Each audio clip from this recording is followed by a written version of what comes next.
जैसे हमारे आपका ऐसी दो संख्या ज्ञात कीजिए जिनका योग कितना है 27 है और गुणनफल कितना है आपका 182।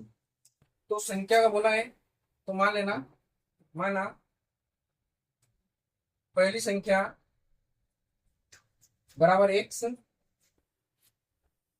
तथा दूसरी संख्या बराबर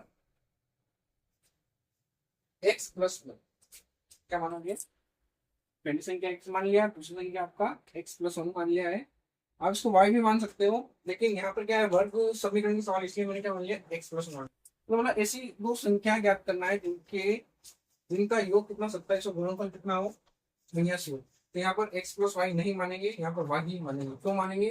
क्योंकि इसने लगातार नहीं किया इसने। ठीक है, यहाँ पर पहली संख्या आपको एक्स ही मानना है, या फिर दूसरी संख्या आप ऐसा मान सकते हो 27 माइनस एक्स। ठीक है, जब लगातार दो दो क्रमागत यानी कि लगातार शब्द लगातार और क्रमागत आए शब्द, तभी आपको एक्स और एक्स प्लस वन मानना है। ठीक है, और विषम में एक्स और एक्स प्लस टू मानना है। ठीक है, तो आपको संख्या दे रखी, तो फिर आपको थोड़ा चेंज करना पड़ेगा। पहली संख्या आपका एक्स, दूसरी संख्या क्या हो जाएगा 27 माइनस एक्स हो जाएगा। ठीक है, या फिर आप वाई मान लो, सबसे बढ़िया काम है वाई मान लो। उसके बाद अपन देखते हैं वाई है। ठीक है, वाई मान लो क्या है, प्रश्न अनुसार क्या बनेगा आपका, एक्स पहली संख्या और दूसरी संख्या का योग कितना है 27, समीकरण एक बोला उसने। ऐसी दो संख्या क्या है जिनका योग कितना है 27 है, गुणनफल कितना है आपका 82। फिर पुनः प्रश्न अनुसार देखते हैं, पुनः प्रश्न अनुसार क्या बोल रहा है कि उनका गुणनफल जब भी आएगा तो ये ध्यान रखना कि जब भी गुणनफल आएगा तो वो बल समीकरण बनेगी।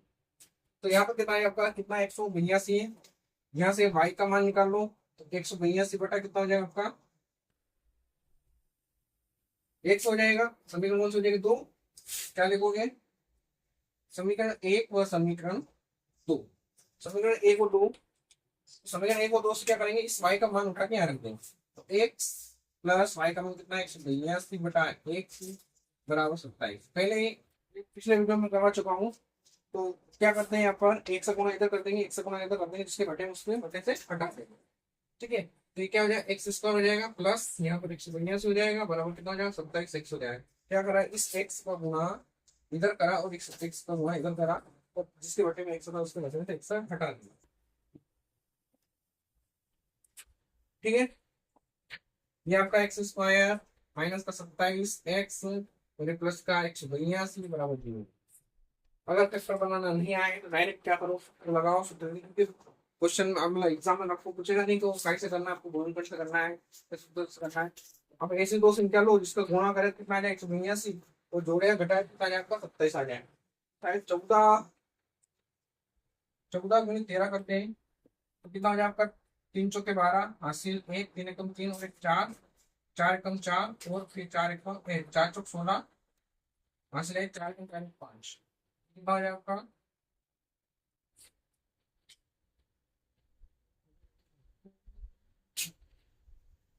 दो ज्यादा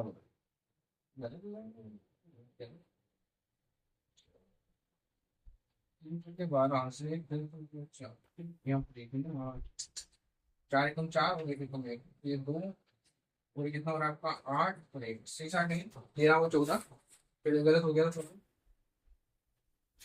तो यहाँ पर एक्स, ऐसी जो दो संख्या क्या कौन सी रहेगी आपका 14 गुणित 13, इन दोनों संख्या को गुणा करेंगे जब से से आएगा, वो इन दोनों को जोड़ेंगे कितना आएगा 27 आएगा। तो 27 क्या कर लेते हैं अपन, 14 प्लस 13 एक्स प्लस 182 बराबर 0। एक्स स्क्वायर अंदर गुणा करो तो minus 14 x plus 13 x plus कितना हो जाए आपका 182 बराबर 0। क्या करोगे, एक्स स्क्वायर माइनस का गुणा करो, माइनस का 14 एक्स माइनस का 13 एक्स प्लस ये कितना हो जाए आपका 182 बराबर 0। ठीक है, क्या करते हैं, पहले दो पद में से कॉमन लो। तो क्या कॉमन, कुछ एक्स और एक्स यहाँ पर एक्स कॉमन आ जाएगा, एक्स बचेगा, यहाँ पर माइनस का 14 बचेगा, यहाँ पर माइनस 13 कॉमन आएगा, एक्स यहाँ से 13 कॉमन निकल जाएगा, इसको ऐसा लिख सकते हैं 14 गुणित 13 लिख सकते हैं। 13 का क्या चला जाएगा, कॉमन चला जाएगा, तो माइनस कॉमन चलाएगा तो क्या हो जाएगा आपका एक्स माइनस 14 बचेगा बराबर कितना आएगा आपका 0। कि ये आपका क्या हो जाएगा, एक्स माइनस 14 पर कॉमन, तो एक्स माइनस 13 बचेगा, बराबर कितना आएगा, 0। ठीक है,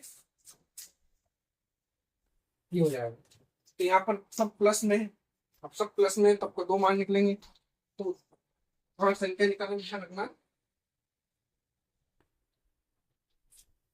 क्या हो जाएगा आपका, देखना, एक्स माइनस 14 बराबर भी 0, एक्स माइनस 13 बराबर भी 0, एक्स बराबर 14 हो जाएगा, और एक्स बराबर कितना हो जाएगा, 13 हो जाएगा। ठीक है, ये दोनों मान पॉजिटिव में हो। तो यहाँ पर आपको क्या है ना, जब एक्स बराबर 14 होगा, देखो एक्स बराबर 14 होगा, तो एक्स का मान कहाँ रखेंगे, यहाँ रखेंगे, तो वाई का मान कितना हो जाएगा, 13 हो जाएगा। और जब वाई का मान अपन 13, एक्स का मान 13 मानेंगे, तो वाई का मान कितना हो जाएगा, अतः संख्या क्या लिख देना, 13 और 14 है, यानी डायरेक्ट आप यहाँ आने के बाद लिख देना अतः संख्या, पहली संख्या या फिर संख्या लिख देना, अतः वो दो संख्या क्या है, 13 और 14 है। ठीक है, 13 14 जो भी आप लिखना चाहो लिख देना, लेकिन लिखना सही साथ। अगला सवाल अपन देखते हैं।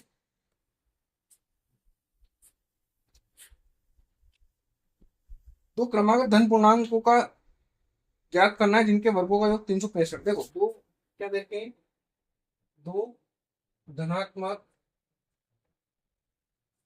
क्रमागत, दो क्रमागत धनात्मक पूर्णांक ज्ञात कीजिए, ठीक है, जिनके वर्गों का योग कितना है,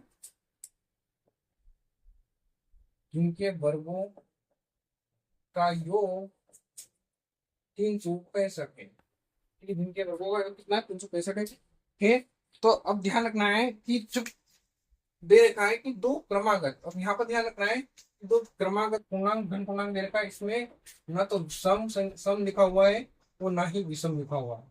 तो जब सम और विषम नहीं लिखा, तो पहला क्या मानोगे, एक्स, दूसरा क्या मानोगे, एक्स प्लस 1। ये दोनों चीजें आपको यहाँ पर मानना है। ठीक है, क्लियर, तो माना, माना पहला धनात्मक पूर्णांक बराबर एक्स है, तथा दूसरा धनात्मक पूर्णांक क्या हो जाएगा, आपका वाई है। ठीक है, क्या बोल रहा है कि जिनके वर्गों का कितना, 365 है। प्रश्नानुसार, प्रश्नानु प्रश्नानुसार क्या हो जाएगा आपका, जिनके वर्गों का योग, यानी दूसरा धनात्मक पूर्णांक क्या मानोगे आप, एक्स प्लस 1 मानो। ठीक है, क्योंकि वो क्रमागत दे रखा है, इसलिए ध्यान रखना है। पहला एक्स, दूसरा क्या मानोगा आपका, एक्स प्लस 1 मानोगा। क्या हो जाएगा आपका, वर्गों का योग यानी एक्स स्क्वायर और एक्स प्लस 1 का स्क्वायर बराबर किसके बराबर है, 365 के बराबर है। ये एक्स स्क्वायर, इसका सूत्र खोल दो, यह एक्स स्क्वायर हो जाएगा, 1 का स्क्वायर हो जाएगा, प्लस 2 इंटू एक्स इंटू 1 हो जाएगा, बराबर 365 हो जाएगा। ठीक है, ये एक्स और एक्स स्क्वायर कितना, 2 एक्स स्क्वायर हो जाएगा, ये 1 का स्क्वायर 1 हो जाएगा, प्लस यहाँ पर 2 एक्स हो जाएगा, और ये माइनस का 365 हो जाएगा, बराबर कितना आएगा, 0 आएगा। 2 x square plus 1, sorry plus 2 x लिखो, ये लिख लो, ये 1 घट जाएगा, इसमें क्या माइनस का 364 बचेगा, बराबर कितना, 0। पूरी समीकरण 2 से भाग जा रहा है, 2 से भाग लगा दो, तो क्या बनेगा यहाँ पर, x square plus x minus का कितना हो जाएगा आपका, 2 1 कम 2, 2 3 6 और 2 2 4, बराबर कितना है आपका, 0। ये आपका समीकरण बन गई है। तो इसको हल करना है,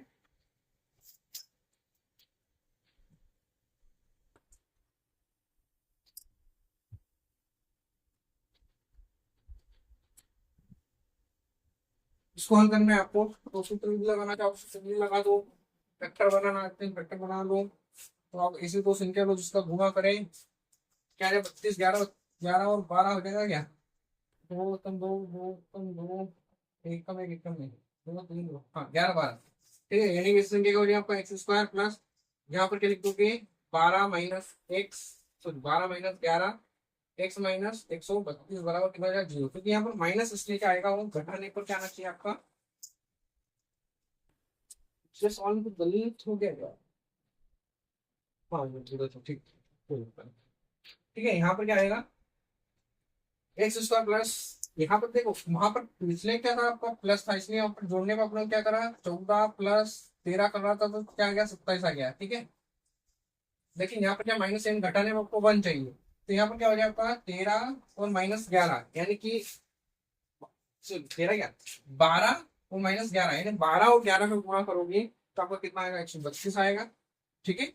और 12 में से 11 जाएगा तो कितना बचेगा, 1 बचेगा। ये आपका फॉलो होगी दोनों संख्या, तो दोनों संख्या को रख के हल करो, क्या आ जाएगा आपका x² प्लस गुणा करो 12x - 11x 132 बराबर 0। ये मैं बता ही चुका हूँ कि गुणा कैसे हुआ है, इस x का गुणा यहाँ हुआ है, x का गुणा यहाँ हुआ है, ठीक है।